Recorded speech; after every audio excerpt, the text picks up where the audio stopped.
Abhinav. Exam എത്ര ടഫാണെങ്കിലും easy ആണെങ്കിലും ഇതൊന്നും നമ്മളെ ബാധിക്കുന്ന കാരണമല്ല. അങ്ങനെയാണ് അഭിനവിൻ്റെ മൈൻഡ് സെറ്റ്.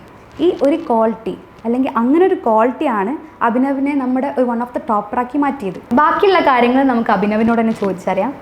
ഈ ഒരു ക്വാളിറ്റി എന്ന് പറയുന്നത് ശരിക്കും എനിക്ക് മാത്രമല്ല എല്ലാ ആസ്പിറൻസിനും ഉണ്ടാവേണ്ട ക്വാളിറ്റിയാണ്. കാരണം എക്സാം എങ്ങനെയാവും നമുക്ക് ഒരിക്കലും പറയാൻ പറ്റില്ല. അപ്പോൾ എക്സാം എഴുതിക്കൊണ്ടിരിക്കുമ്പോൾ നമ്മളത് ടഫാണെന്ന് മനസ്സിലാക്കിയിട്ട് അതിന് ടാക്കിൾ ചെയ്യാൻ പഠിച്ചിട്ടില്ലെങ്കിൽ വലിയ പ്രശ്നമാണ്. കാരണം ഇപ്പം ഞാൻ തന്നെ എൻ്റെ നീറ്റ് എക്സാമിൻ്റെ കാര്യം പറയുമ്പോൾ ആദ്യത്തെ 5 ക്വസ്റ്റ്യൻ എനിക്ക് കിട്ടിയിട്ടില്ല. ഫിസിക്സാണ് ഞാൻ ആദ്യം എഴുതിയത്. ആദ്യത്തെ 5 ക്വസ്റ്റ്യൻ എനിക്ക് ഒന്നും ചെയ്യാൻ കഴിഞ്ഞിട്ടില്ല. അപ്പം ആ ഒരു ടൈമിൽ ഞാൻ ശരിക്കും പാനിക്കായിട്ട് പോയിട്ടുണ്ടെങ്കിൽ എനിക്ക് പിന്നെ എൻ്റെ നീറ്റ് എക്സാം കൊളായി പോയിട്ടുണ്ടാകും. പക്ഷേ ഞാൻ അങ്ങനെ ചെയ്തില്ലായിരുന്നു. എനിക്ക് ആദ്യത്തെ 5 എണ്ണം മിസ്സായെന്ന് കണ്ടപ്പോൾ ഞാൻ 6ാമത്തേൽ നോക്കി. 6ാമത്തേത് കിട്ടി എനിക്ക്, പിന്നെ 2 എണ്ണം കിട്ടിയില്ല. അപ്പോഴും ഞാൻ മൈൻഡ് ഔട്ട് ആയില്ല. അടുത്ത ക്വസ്റ്റ്യൻ ഇനിയുണ്ടല്ലോ ക്വസ്റ്റ്യൻസ്, ബാക്കിയുള്ള ക്വസ്റ്റ്യൻസ് ശരിയായാലും നമുക്ക് നീറ്റ് കിട്ടും. കാരണം നമുക്ക് എക്സാം ടഫാണോ ബാക്കി എല്ലാവർക്കും ടഫാവും, അത് ഉറപ്പാണ്. കാരണം നമ്മൾ ഒരു വർഷം പഠിച്ച് അവർ ഒരു വർഷം പഠിച്ച്, അപ്പം ഏകദേശം എല്ലാവർക്കും ഒരേപോലെ ആയിരിക്കും നീറ്റ്.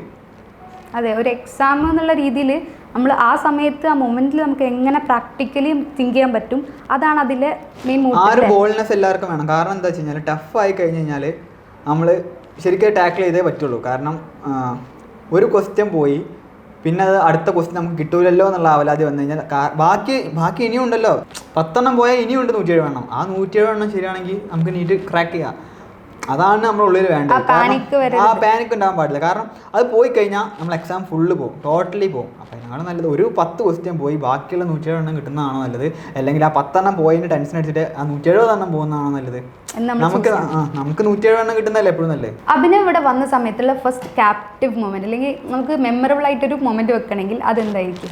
ഞാൻ അച്ഛൻ്റെ കൂടെയാണ് ഇങ്ങോട്ട് വന്നത്. അച്ഛനാണ് എനിക്ക് സെൻറ്റർ സെലക്ട് ചെയ്തത്. ഞാൻ അച്ഛനോട് റിപ്പീറ്റ് ചെയ്യാൻ പ്ലാൻ ഉണ്ടെന്ന് പറഞ്ഞപ്പോൾ ഞാൻ ആദ്യം പറഞ്ഞ കാര്യം എനിക്കിങ്ങനെ കുറേ കുട്ടികളുടെ സ്ഥലത്ത് പഠിക്കേണ്ടതാണ്.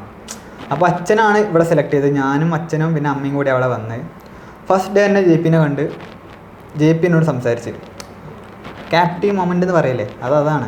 കാരണം നമുക്ക് JPനോട് സംസാരിച്ചപ്പോൾ തന്നെ മനസ്സിലായി ഇവിടെ പക്കയാണ്, മീൻസ് ഓക്കെ ആയിരിക്കും. ബാക്കി ക്ലാസ്സിൻ്റെ കാര്യം പിന്നെയല്ലേ, നമ്മളെ കംഫർട്ട് സോണിൽ നിർത്താൻ JPനെ കൊണ്ട് കഴിയും. അപ്പം പിന്നെ ഇവിടെ ചൂസ് ചെയ്തു. അഭിനവിൻ്റെ ഇവിടുത്തെ ഒരു ഹോൾ ഇയർ നീറ്റ് ജേണി, അതിനെക്കുറിച്ചൊരു ബ്രീഫിംഗ് തരുമോ? എനിക്ക് 3 കാര്യങ്ങളാണ് പറയാനുള്ളത്. ഒന്ന് JP, ഒന്ന് ഫാക്കൽറ്റീസ്, ഒന്ന് പിന്നെ ഇവിടുത്തെ എക്സാം സീരീസ്. നമുക്ക് ആദ്യം എക്സാം സീരീസ് എന്ന് തുടങ്ങാം. എക്സാം സീരീസ് എന്ന് പറയുമ്പോൾ ഇവിടെ 2 സെറ്റ് എക്സാം ഞങ്ങൾക്ക് നടത്തി. ഒന്ന് ഗോട്ട്, ഒന്ന് JRTS. ഗോട്ട് എന്ന് പറയുമ്പോൾ നവംബറിൽ സ്റ്റാർട്ട് ചെയ്ത് അത് ഒരു ലിബറൽ എക്സാം എന്ന് പറഞ്ഞു കഴിഞ്ഞാൽ ടഫ് അല്ല, ഈസി അല്ല, ഒരു മോഡറേറ്റ് ലെവലിൽ കിടക്കുന്ന എക്സാം.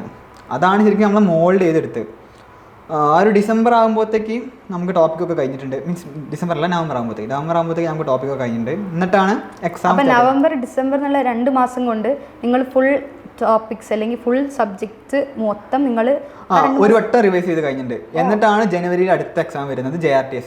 അതൊരു കോൺഫിഡൻസ് ബിൽഡ് ആയിട്ട് അതാ പറഞ്ഞത്, നമ്മൾ മോൾഡ് ചെയ്തെടുത്ത എക്സാം എന്ന് പറഞ്ഞു കഴിഞ്ഞാൽ ഗോട്ടാണ്. അതാണ് ഞാൻ ശരിക്കും നമുക്ക് എക്സാമിനോടുള്ള അപ്രോച്ച് തന്നെ മാറ്റിയത്, ഒരു കോൺഫിഡൻസ് ഒക്കെ തന്നെന്ന് പറയാം. പിന്നെ വന്നത് JRTS ഒരു മോഡറേറ്റ് ടു ഹാർഡ് ലെവൽ, ആ ഒരു ലെവലിലാണ് കിടന്ന് കളിച്ചിരുന്ന എക്സാം. 2 ഫാക്കൽറ്റീസ്. ഇവിടുത്തെ ഫാക്കൽറ്റീസ് എന്ന് പറയുമ്പം ഞാൻ ഓരോരുത്തരെ പറയാം. ഒന്ന് HN ഹംദാൻ സാറ്. ഓർഗാനിക് എന്ന് പറയുമ്പോൾ എല്ലാവർക്കും ഇഷ്ടപ്പെടേണ്ട ഒരു സബ്ജക്റ്റ് അല്ല, ഒരു ടോപ്പിക്ക്. പക്ഷേ നീറ്റിന് ഏറ്റവും കൂടുതൽ കുഴപ്പിക്കുന്ന ഒരു ടോപ്പിക്ക്. മൂപ്പര നോട്ട്, മൂപ്പര ക്ലാസ്, ഇത് 2 മതി. സത്യം പറയാലോ, ഞാൻ ടെക്സ്റ്റ് വായിച്ചിട്ടില്ല. സാറ് പറയും ടെക്സ്റ്റ് വായിക്കാം, ഞാൻ ഇതുവരെ ടെക്സ്റ്റ് വായിച്ചിട്ടില്ല. NCERT ടെക്സ്റ്റ് വായിച്ചിട്ടില്ല. NCERT ക്വസ്റ്റ്യൻ ചെയ്യും, പക്ഷേ ടെക്സ്റ്റ് വായിച്ചിട്ടില്ല. മൂപ്പര നോട്ട് മതി എനിക്ക്. പിന്നെ 2 ഫൈസൽ സാറ്, ബോട്ടണിയുടെ സാറ് ക്ലാസ്സിൽ NCERT ലൈൻ ബൈ ലൈൻ ഒരു 2 or 3 വട്ടം ഒരു ക്ലാസ്സിൽ നമുക്ക് പറയുന്നുണ്ടാവും. എന്ന് പറഞ്ഞു കഴിഞ്ഞാൽ നമുക്ക് അന്ന് രാത്രി പോയി നമ്മൾ പഠിക്കുമ്പോൾ അത് നമ്മൾ തലയിലുണ്ട്. നമ്മൾ വായിക്കുമ്പോൾ തന്നെ നമുക്കിങ്ങനെ ഓട്ടോമാറ്റിക്കായിട്ട് ഇങ്ങനെ നമ്മളെ മൈൻഡിൽ അത് വരും. അപ്പം അതിന് വേണ്ടിയിട്ട് ഓവർ ടൈം ചിലവഴിക്കേണ്ടി വരില്ല. പിന്നെ അടുത്ത ആഴ്ച അതാണല്ലോ ചിലത് എല്ലാവർക്കും ഈ പാസീവായിട്ട് റീഡ് ചെയ്യാൻ പറ്റാത്തൊരു പ്രശ്നമാണല്ലോ വരും. അത് ശരിക്കും അങ്ങനെ ഒരു പ്രശ്നം വരും ബയോളജി വായിക്കുന്ന ചില പിള്ളേർക്ക്.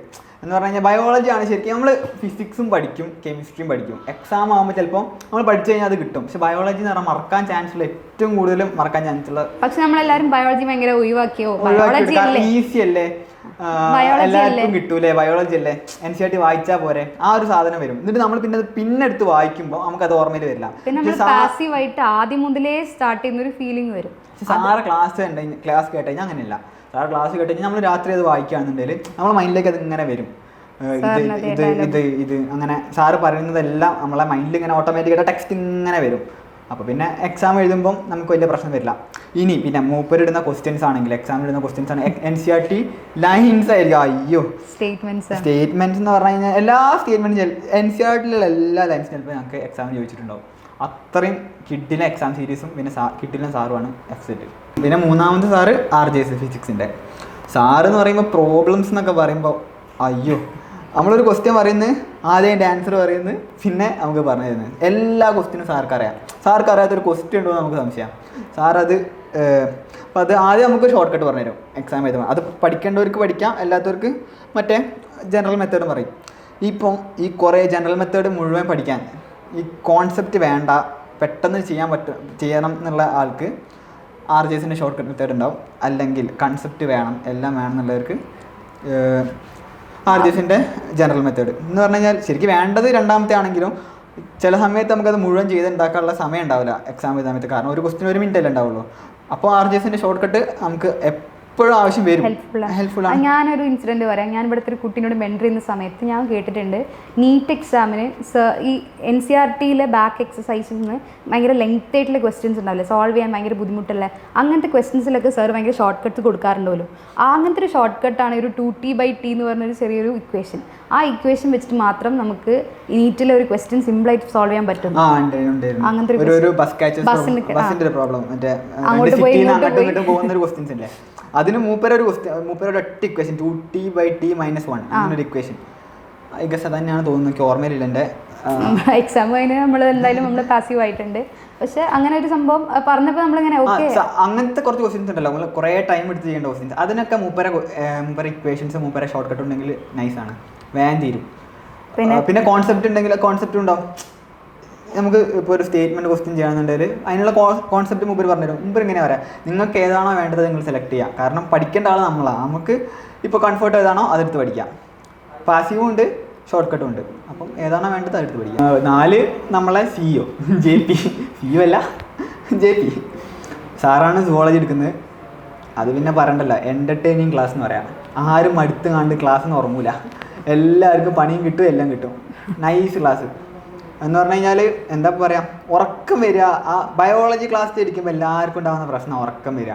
അത് ശരിക്കും കേട്ടത് തന്നെ കേൾക്കുന്നതും ആയതുകൊണ്ടാവുക. അങ്ങനെ എല്ലാവർക്കും ഒരു ചടപ്പ് പിടിച്ച സബ്ജക്റ്റാണ് ശരിക്കും ബയോളജി. ക്ലാസ്സിലിരിക്കുന്ന സമയത്ത്, പഠിക്കുന്ന സമയത്തല്ല, ക്ലാസ്സിലിരിക്കുന്ന സമയത്ത് ആ ഒരു ചടപ്പോ ആ ഒരു മടുപ്പോ JPൻ്റെ ക്ലാസ്സിൽ ഉണ്ടാവില്ല. JPൻ്റെ ക്ലാസ്സിൽ ചിരിക്കുക, പഠിക്കുക, ഇതന്നെ ഉണ്ടാവുള്ളൂ. അപ്പോൾ എന്താ പറയുക, പിള്ളേർക്ക് JPൻ്റെ ക്ലാസ് എന്ന് പറഞ്ഞാൽ തലേന്ന് എല്ലാവരും റെഡി ആയിരിക്കും ക്ലാസ് കയറാൻ. അപ്പോൾ പിറ്റേന്ന് ക്ലാസ് ഉണ്ട് ആയിരിക്കും. അപ്പോൾ എല്ലാവർക്കും കയറാൻ ചിലപ്പോൾ താല്പര്യമൊന്നും ഉണ്ടാവില്ല. ക്ലാസ് അല്ലേ, ക്ലാസ് ആകുമ്പോൾ എല്ലാവർക്കും മടുപ്പുണ്ടാവും. എനിക്കുണ്ടായിരുന്നു. JPൻ്റെ ക്ലാസ് അങ്ങനെ. JPൻ്റെ ക്ലാസ് ആകുമ്പോൾ നമ്മൾ കയറാൻ വേണ്ടി കണ്ട് കാത്തിരിക്കുക, എന്താവും ഇന്ന് ആർക്കാവും പണി കിട്ടുക, അങ്ങനെയുണ്ടാവുക.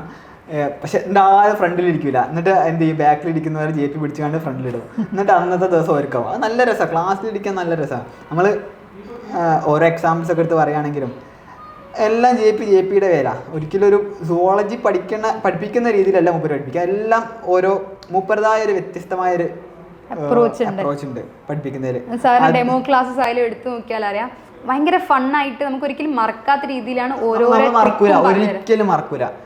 എല്ലാം JP സെറ്റാക്കി തരും. എന്തായാലും അഭിനവ് നല്ലൊരു സ്കോർ എക്സ്പെക്ട് ചെയ്യുന്നുണ്ട്. നല്ലൊരു റിസൾട്ട് തന്നെ ആവട്ടെ, നല്ലൊരു ഡ്രീം കോളേജിലേക്ക് എത്തിപ്പെടട്ടെ. All the best. Thank U.